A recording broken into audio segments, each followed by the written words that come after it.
Hello there, amazing viewers and subscribers, and welcome to a brand new Doctor Who video for today. So for this video, I'm going to be talking about my favourite episodes from each season out of Doctor Who. So going from 1963 for season 1, going all the way down to 2022 for series 13.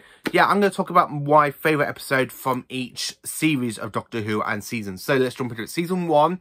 It's the Aztecs. I really do enjoy the Aztecs. Hartnell is brilliant as the Doctor is. You cannot rewrite history. Not one line. Believe me, I know. I know. Now, I really do like the Aztecs because Barbara thinks, oh, she can rewrite history. She can get the Aztecs to stop these execution deaths. And the Doctor's there trying to tell her, you know, you cannot change history, not one line. But things don't really go well because after all what Barbara tries to do with the interference, things don't really change. And that's why I like the Aztecs. I really do love the Aztecs. It's a really good historian story. Season 2, it's got to be the Dalek invasion of Earth. I honestly have to admit, this is my favourite story out of Season 2. Now, I have got my review coming out in Doctor Who The Collection Season 2. That will be coming out in the new year, in 2023. But I really love the Dalek invasion of Earth. I love the fact we have a Dalek coming out of the ocean, out of the Thames. We've got the Robo-Men. The first Doctor is brilliant, and of course we have that fantastic goodbye to Susan, which is why I really do enjoy this story. Season 3. Now this one, I'm going to admit, this is my favourite over the last couple of months, and it is the Celestial Toymaker. Now the Celestial Toymaker, when it was announced that Neil Patrick Harris is playing a Doctor Who villain, and yes, all the rumours have been about the Celestial Toymaker returning, it actually made me want to go and get the CD of the Celestial Toymaker. So I listened to episodes parts 1 to 3, and then I'll put in the Lost in Time to watch part 4, because that's the only surviving episode out of the missing story. And you know what? I think Michael Gough played the role really, really well. I really did enjoy listening to the Celestial Toymaker. I think it's a brilliant story, and it's one of my favourites out of Season 3. It's actually took over the War Machines, because I do like the way how the Celestial Toymaker is, and the way the Doctor tricks him into falling for the Doctor's trap was just absolutely spot on. Season 4, my favourite story out of Season 4 has got to be the Power of the Daleks. Now, Power of the Daleks, it is Troughton's very first story, following on from the regeneration from the end of the 10th planet. And this one really is great because it really shows how menacing the Daleks can be, especially when these human scientists think, oh, we can resurrect them, we will get them, they were not even evil. And the fact when the Daleks turned against the humans on the colonists, and the Doctor has to revert the power, so it betrays them. Cracking stuff, Power of the Daleks is. Season 5, I have to admit, Season 5 is the Tomb of the Cybermen. Now, this was my very first ever Patrick Troughton story I actually ever watched with my dad. And this is the one that really got me into the Cybermen. The way the story pans out on the planet Tercerus, the way you see the Cybermen climbing out of the ice tombs when you've got that really dramatic music. And the fact we see the Cyber Controller for the first time, and of course Cybermats. This story is generally one of my favourites. And it's one of my favourite Troughton stories. Season 6, I have to admit, is of course the Invasion. I just love the Invasion. It is a cracking Cyberman story. It's a cracking invasion story. We've got Unit for the first time. We have Tiberius Thorn, who's a cracking villain, and he's in league with the Cybermen and the Cyber Planet. And of course we have the actual connection to the story before this one, which is the Wheel in Space for the Cybermen with the whole Planet 14. I really do enjoy the Invasion. Season 7. Now, this one was very tricky because there's only 2 stories I do class from Season 7 fantastic, but I've had to go with Spearhead from Space. I really love Spearhead from Space. John Pertwee is phenomenal as the 3rd Doctor. The way he just bursts onto our screens in 1970, especially I love watching it on Blu-ray and the Steelbook, and the fact when he literally goes across an interesting consciousness with Unit and the Brigadier with Liz Shaw. I really like the way they are, and the way he literally manipulates Liz to try and get the TARDIS key out of the Brigadier's hand, and he literally tries to leave, and she goes, "Doctor, you tricked me." "Yes, I did, The urge was a bit too strong, my dear." I love that story. I really love Spare from Space. Season 8, I have to admit, not many people would like me for this one, but it's got to be the Claws of Axos, because yeah, this story does have a few issues, but the only reason this is my favourite, because the very first time I actually watched this story was with my granddad Mick, and I got some great memories of watching the Claws of Axos with him.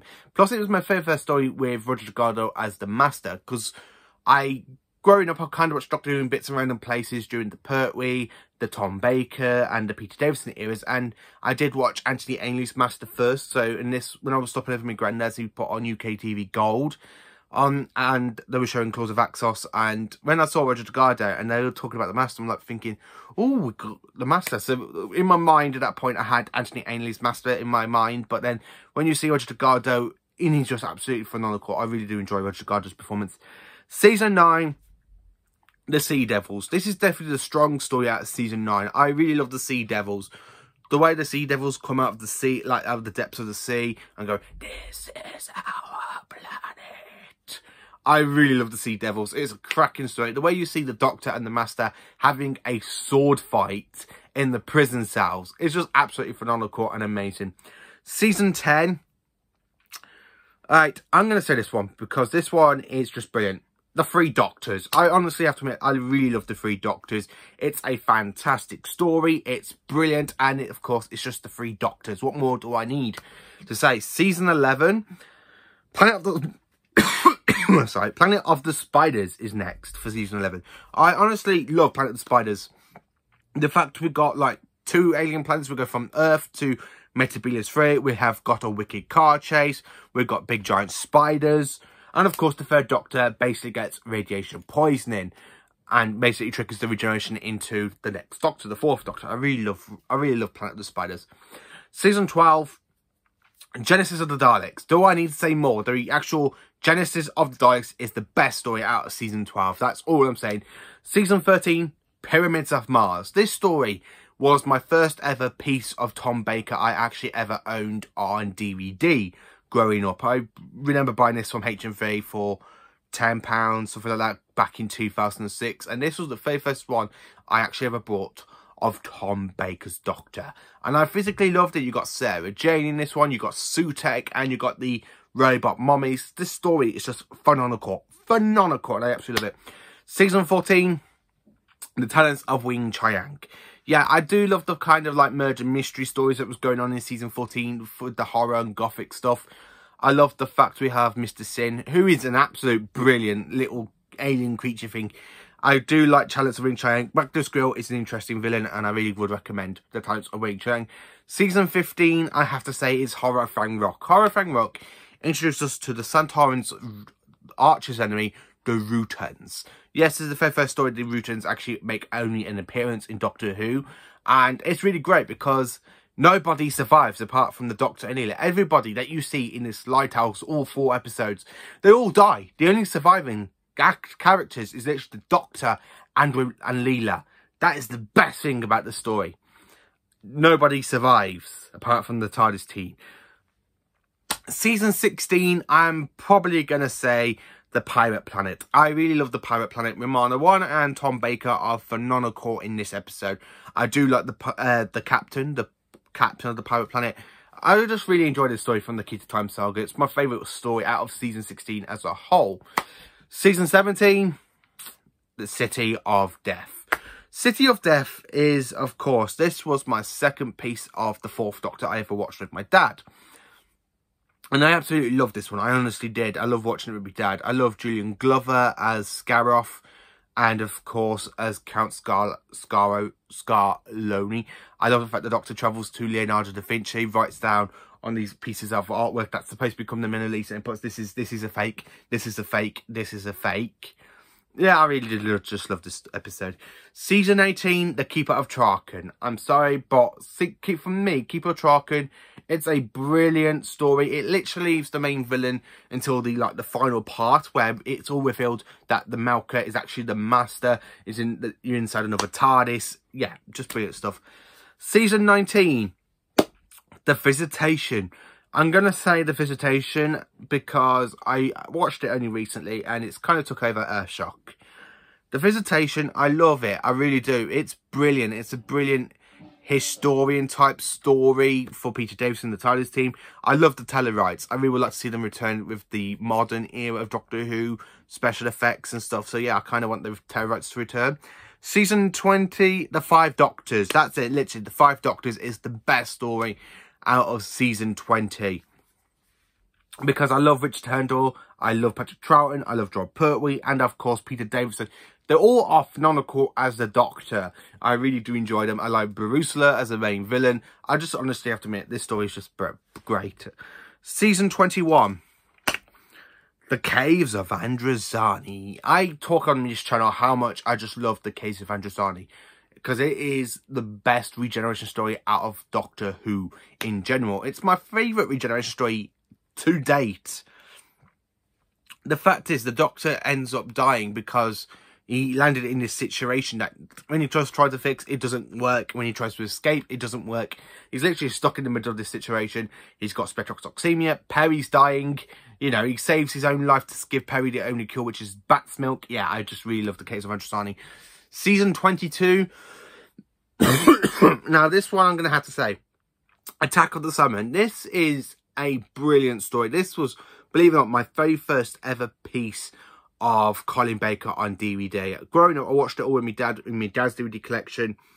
We went out to Llandudno, me nan and granddad and my brother, and I come across this story in HMV there before it closed down.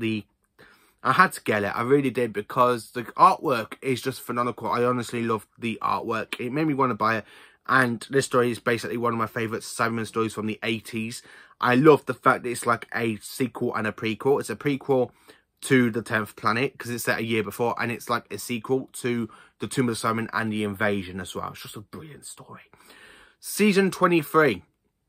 I'm going to have to say this one. It is Terror of the Vervoids. This one is just flat out phenomenal. I really love Season 23. I really love this story from this season. Season 24, I'm going to have to say Paradise Towers. Yeah, I physically enjoy Paradise Towers. It used to be Dragonfire, but since I rewatched Season 24 early this year, Paradise Towers has really moved up from my favourites out of this season. I love it. I really do.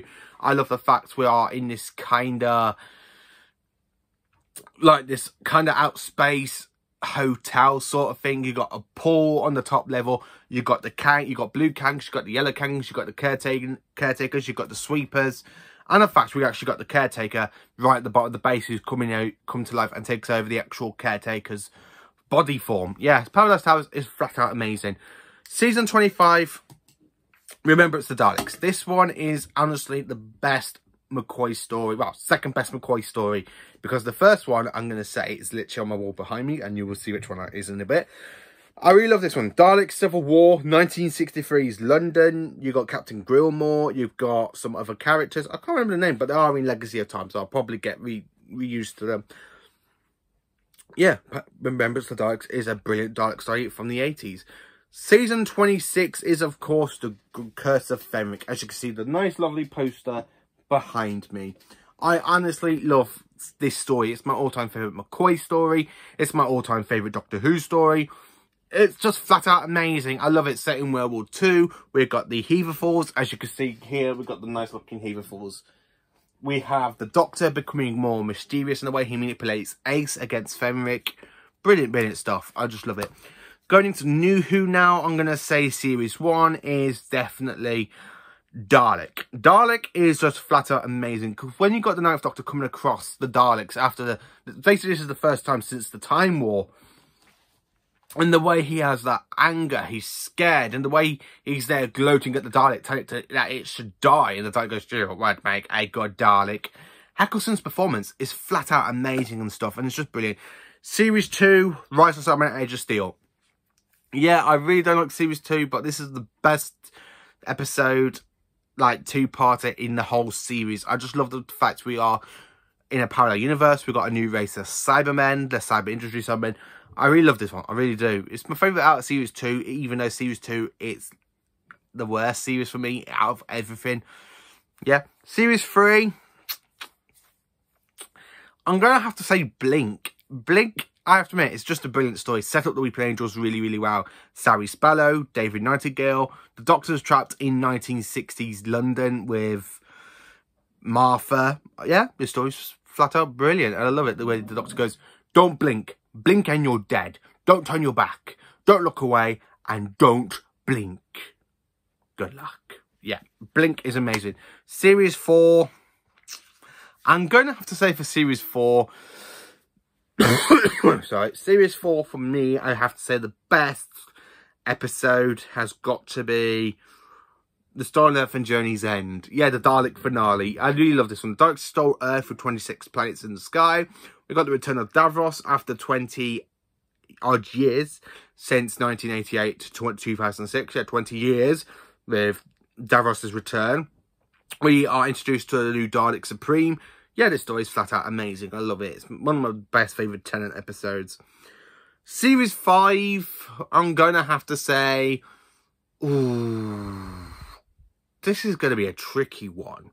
I really love Series 5. It's my favourite Matt Smith series, but I'm going to have to say The 11th Hour, because I love the fact we got Prisoner Zero. It's shape-shifting abilities, shape-shifting to the Doctor, Amy Pond. Yeah, I just physically love The 11th Hour. I really do. And the fact we got Matt Smith running around in Tennant's outfit for a whole of the episode, and then he's in the hospital, snaps into it, and then goes and steals a load of clothes and goes, "Come on then, the Doctor will see you now. You are not from this world." "Yes, but no, I put a lot of work into it." I don't know. What do you think?" "Oh, is this world important?" Important. 15 billion people live on this planet. Is this planet a threat to the Atraxi? I honestly just flat out love this one. Series 6. Yeah, you know this one. It's when a good man goes to war. I love the fact where the Doctor has to go around building an entire whole army just to go and take on Madame Kavarian and the Silence. And of course, we have so many great cameos from Do. We have Straxus and Taran. We have the return of the Silurians. We have Captain Avery and his men from the Curse of the Black Spot, which is... yeah, you know, this story is just absolutely phenomenal. And I love the way how the Doctor goes into his dark persona from the 7th Doctor. Matt Smith, when he goes into his dark persona, goes, "Today's not a good day to find out why I have so many." And it really reminds me of echoes of the 7th Doctor's darkness from season 26. Series 7, I'm going to have to say The Day of the Doctor. This one is the 50th anniversary. We got John Hurt's War incarnation. We got the 10th Doctor's return. We got the 11th Doctor. This is just a good multi-Doctor story. Plus, all 13 Doctors come back to save Gallifrey. I really love Day of the Doctor. Series 8 is got to be the Mommy on the Orient Express. This one, I really enjoyed. Now, this is the Doctor's trying to say the last hurrah to Clara. We got a robot named Gus, who's basically made this kind of mommy that goes around killing people. I really love the fact when the Doctor literally makes him so he can see this mommy, and he goes, "Hello, I'm the Doctor, and I'm your victim this evening. Are you my mummy?" I really love Capaldi's energy in this episode. Series 9, Heaven Sent. Honestly, Heaven Sent is a fantastic episode from Series 9. I just honestly love Heaven Sent. It's brilliant. All the way through, brilliantly. Brilliant, brilliant, brilliant, brilliant! I love Heaven Sent. Best Capaldi episode. Series 10, World Enough in Time and the Doctor Falls. So this is my favourite Cyberman episode from the Capaldi era. I love the fact we've got 2 Masters in this one. We've got the return of John Sims' Master. We've got Michelle Gomez's version of the Master. We've got Capaldi. He's about to regenerate at the end, even though it does kind of lead into Twice Upon a Time. So I actually am going to include Twice Upon a Time because I'm going to include this as a trilogy instead of like 2 stories and then the Christmas special. I'm actually just going to include this as a whole trilogy. I really do enjoy it because the Doctor is refusing to regenerate. He goes out into the South Pole, refusing to regenerate, bangs his hand into the snow, and out comes David Bradley playing the first Doctor. What more can I not say? Series 11. I backed myself into a corner with this series. I'm going to have to say Kablam. Yeah, Kablam. Kablam's brilliant. It's the only good story from Series 11. Let's skip to Series 12. Series 12, Association of the Cybermen. Even though it's a 2-parter and it does include the Timeless Children, but I'm going to leave the Timeless Children out and just say Association of the Cybermen because this one... sorry, this one it is a brilliant Cyberman episode. I do like Ashford the Lone Cyberman. I love the new Cyberman design. Yeah, this one I have to admit it's pretty good, pretty decent. Series 13, aka Flux. Or if you're going to include the specials in this one, then I'm going to have to say The Power of the Doctor. I love Sastruan's Master. I really think he's brilliant. I love the way how we have cameos from David Bradley, Peter Davison, Colin Baker, Sylvester McCoy, and Paul McGann. Yes, the 8th Doctor is in this episode with Jodie Whittaker, and of course the Master steals the Doctor's regeneration so he can go around calling himself the Doctor, and the Doctor basically just, with the help of Yaz and everybody else, gets to regenerate back into herself, and even though it does regenerate into the 14th Doctor. So yeah, that's my favourite episodes from each series from classic and modern Doctor Who. What is your favourite episodes? Let me know. Thank you for watching. Please do like, subscribe, share, and enjoy for more awesome Doctor Who content. Have a cracking day, you amazing viewers and subscribers.